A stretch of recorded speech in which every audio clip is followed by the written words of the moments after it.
You're watching the San Antonio Nerd Coalition I with noticed Gabe San Antonio has a UK. great geek nerd fandom community. I used to be in theater, but also in band. I also used to play with the Airmen D&D, like Dungeons and Dragons. But I noticed this community was kind of separated. They had nowhere to go to connect and see where they could all hang out or figure out what's going on. So we started that. And I'm very community based. Like I noticed a lot of these podcasters run straight to you guys and then they take off. I really think that as much as I love you guys, there are stories back behind here from the vendors to the volunteers. Yeah. And it's so cool to talk with them and to showcase what's going on and how, like these cosplayers, they get, look at this. I know. There's some full on. I wish I had his outfit because I'm so cold. He looks so warm. Yeah, well, and there's some full craziness that happens. This is what I'm talking about. This is community, Yes. And I love getting y'all, and I love showcasing the stars. But we also do a lot, like at the con. Like I've got about 15 interviews of just like vendors and people that are coming to it because there's so many cool stories there. When they all got here, and they probably have a story about how they all got here, how they started making cakes and lemonade. Exactly.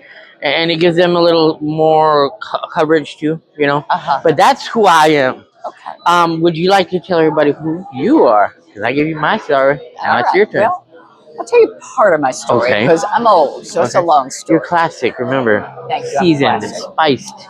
Thank you. Yes, ma'am. Well, I trained as an actor, and I went to NYU School of the Arts. Oh, your name for them? Oh, I'm Sarah Berry. There we go. And I was in the 1986 Evil Dead 2. And I auditioned for Sam and Bruce and Rob probably in 1985. Okay. I went through 3 auditions with them. Right. And the first one was in an agent's office. The second one was in, I think, a delicatessen on 57th Street. Oh, wow. At like 8 a.m. for breakfast or 7 a.m. because they wanted to see how I looked early in the morning. Okay. And the third audition was in somebody's apartment on the Upper West Side where they brought me in to see how loudly I could scream. So 3 auditions in 1986. And I was a young actress. Had just finished NYU. I had just finished training with an acting teacher named Bill Esper. And I was doing some soap work. I was doing a lot of plays. And they had heard about me from a friend that they grew up with in Detroit who said, you should really interview this actress. I think she'd be good for the role of Bobby Joe. So they interviewed me for that. And I asked to read for the lead for Annie. So that's how I got started with them. You kind of pulled like 3 auditions and you made it every time. It's got to take some chops, Yeah. Did they ever tell you in the end why, or why they did so many? Or was it just kind of trying to filter out down to that person? Were there... We never talked about it that much. They said that they thought that they had someone just like me in mind. Okay. And when I think it was Scott Spiegel came to the scene, to the shoot, he said, when I was writing this part, you were exactly who I had in mind.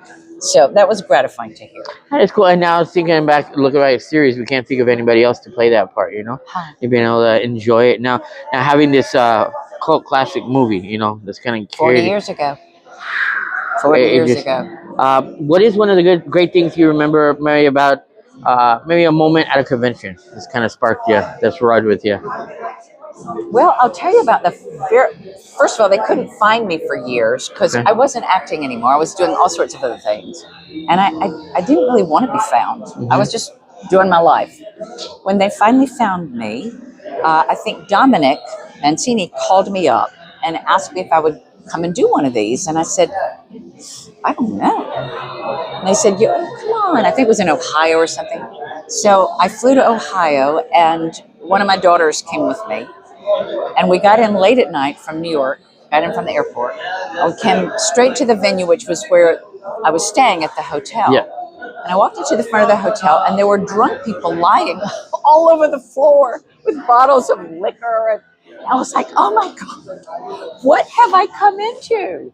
And so I was scared. Like, I thought, I do not know what is going to happen here. But the next day, when I got to the convention, it was kind of like a love fest. Everybody loved me. They came up, they wanted to hug me, they wanted to tell me their favorite line, they wanted me to say their favorite line. And so, even though it looked like this wild, out of control party scene, and maybe it was, they were very sweet people. That Very is awesome. sweet. And I think it speaks to a lot of the community that how passionate they are about That's these true. type of projects. You know, and That's enjoy it. So, do you have anything going on right now, or is it mainly just you hit a couple conventions here and there? Or? I do this when I can be with Cassie because we have a good time. Oh, y'all like twins. We have a good time together. We're good It's friends. like they come as a pair or nothing. That's true. Hey, you know That's what? kind of what we're saying. That I can get down with that. I can understand why that would happen. Hey, but it's She exaggerates. That's a typical Southerner who exaggerates all the time. Anyway, I have my own work, which Okay. is, but I write plays. I have written 2 one-woman Really? shows, and I perform them. The last one I performed was in Zurich, Okay. and that was in August Okay. of last year. What would you tell a female actor that's wanting to really try to do something? Write That's your watching own this. material. Really? Write your own material. Okay. Then you don't have anybody else trying to cast you. It's yours. I like that. Well, I know it was a little bit short time, but I want to thank you for taking just a little bit of time to talk with me. It's always enjoyable. I know I had fun with y'all all weekend. So thank you again. You're very welcome. And guys, you're part of it. And guys, remember, if you're watching it, you're part of the coalition. See you a little bit later. Bye.